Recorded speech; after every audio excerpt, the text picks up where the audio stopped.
Would it not be absolutely great if we could solve the Middle East conflict? I mean, not the one in Yemen. Nope, not the one in Syria either, and not even the one around Iran. No, I am referring to the Israel Palestine conflict, which for some reason for many people is seen as the Middle East conflict, but oh well. Let's give it some thought, shall we? Can we solve the conflict? Well, I guess that in order to do that, we must first understand how you solve conflicts, or how you end conflict. So, obviously, a conflict, any conflict, has two sides whose interests overlap. If we want to solve a conflict, then our options would be to reach some sort of middle ground that is above each side's minimum requirements. Another option of solving a conflict would be to simply destroy one of the sides, but we'll get to that later. Usually, this is not a practical option. So now, if we are to project this back into the Israel-Palestine conflict, we need to ask,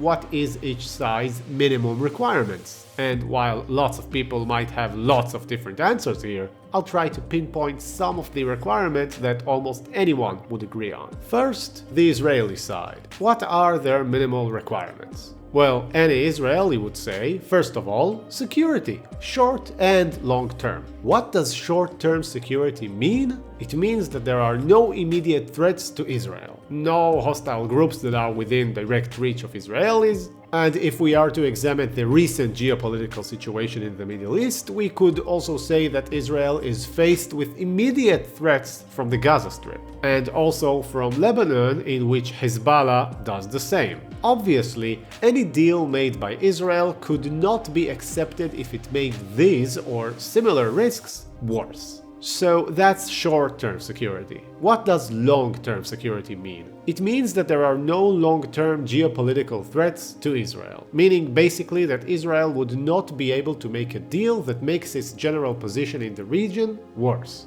An example of this would be the peace treaty that Israel signed with Egypt over 40 years ago, in which Israel returned the Sinai Peninsula to Egypt. The Sinai is hugely important since whoever controls it brings the fighting much closer to its rival. In addition, it has oil, so when Israel and Egypt made peace, they agreed that the Egyptian army would be severely limited in entering the Sinai, and also that it would have to sell Israel oil at market price for many years to come. Israel would not have been able to agree on returning the Sinai without such assurances, as it would harm its long-term security interests by putting it at risk against renewed hostilities. Okay, so now we have these vague terms as minimum requirements on the Israeli side. What are the minimum requirements on the Palestinian side? Well, realistically, their demands would be the end of the Israeli occupation, the right to self-determination, and the ability to finally be free to develop their own lives and economies, separate from Israel. They would, of course, also desire security, but their geopolitical position is completely different from Israel, seeing Israel is surrounded by countries that are mostly hostile towards it, while the Palestinians would have no hostile neighboring force except for Israel itself. So, on the face of it, there really shouldn't be a problem here, right? The Palestinians could just decide that they become pacifists and that they pose no threat to Israel. If they do this, they could have their needs met immediately, right? Well, no, because such a resolution would go against core beliefs of the majority of the population on both sides. So if we want to know the Palestinian majority's minimum requirements, we need to look at the core of their identity. The Palestinian national identity is pretty much bound to two key things. First, the Nakba, which was the result of the Arabs losing the 1947 Civil War and the 1948 Arab-Israel War. It is the event in which about half of the Arabs living in what is now Israel became refugees. A major theme in Palestinian culture is the desire to someday return. That is, to return to the places from which they fled or were expelled. That is, inside what is now Israel proper. The second pillar of Palestinian identity is struggle. That means that Palestinians believe that they must never accept their fate and must always struggle against Israel. In fact, many would say that no compromise with Israel would be acceptable at all. These ideas about struggle have also become mixed with the Islamist ideas of struggle. And that's without even mentioning the exact borders or the fate of Jerusalem. So the Palestinian leadership is very unlikely to go against their public's core beliefs. But the same goes for the Israeli side. The general population is extremely distrustful of the Palestinians and views granting them any major concessions or control as a major threat. They believe that the Palestinians have proven time and again that they will not accept the existence of Israel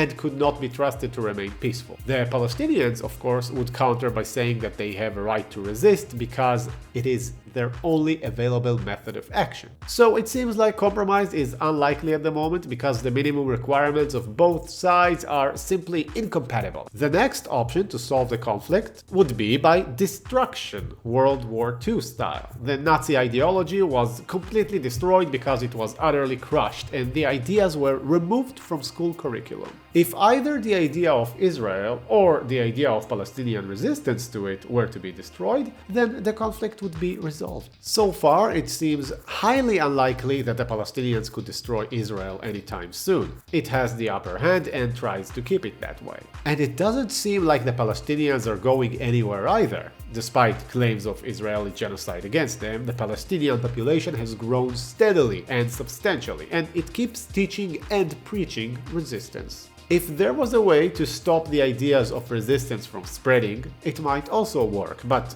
that also doesn't seem to be happening anytime soon.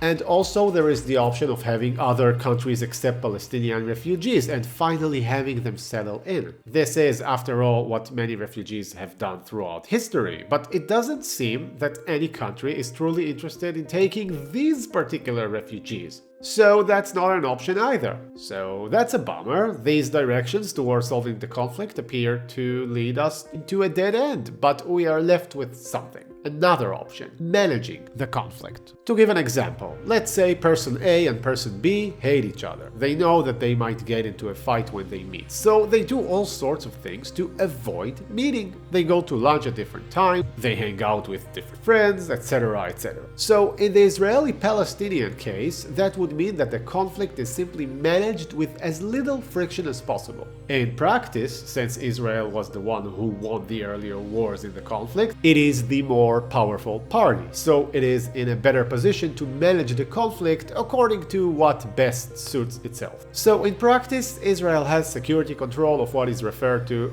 as the Palestinian territories. One might claim that this is not fair and that the two parties should be equal, but the Israelis would claim that Israel first of all has a responsibility towards its own citizens and not towards the Palestinian Arabs who are not Israeli citizens. So as we've concluded, the Israel-Palestine conflict can't be solved with an agreement at the moment, so it has to be managed. But what happened on the 7th of October 2023, when Hamas carried out its attacks against Israel, showed many Israelis that the management of the conflict was also not good enough, that this could blow up in their face. And so we move to the next option, victory or defeat. And I do not just mean military victory, I mean the complete eradication of the idea that caused the hostility to begin with. Look again to the case of World War II. In order to have the very ideas that caused the war extinct, there was, after military victory, a change in the way that the population in Germany is being educated,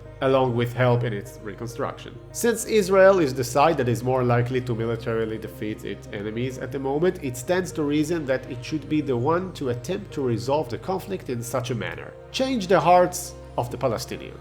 Is this possible? Yes, but only if you ignore the rest of the world, because many countries would actually prefer the conflict to keep raging for a very long time, and they would exert a lot of their resources in order to keep it that way. And that is without even mentioning the substantial portions of Muslim population worldwide that are also hostile towards Israel. How likely is this to happen? Unlikely. But I guess those watching me from the future might already know.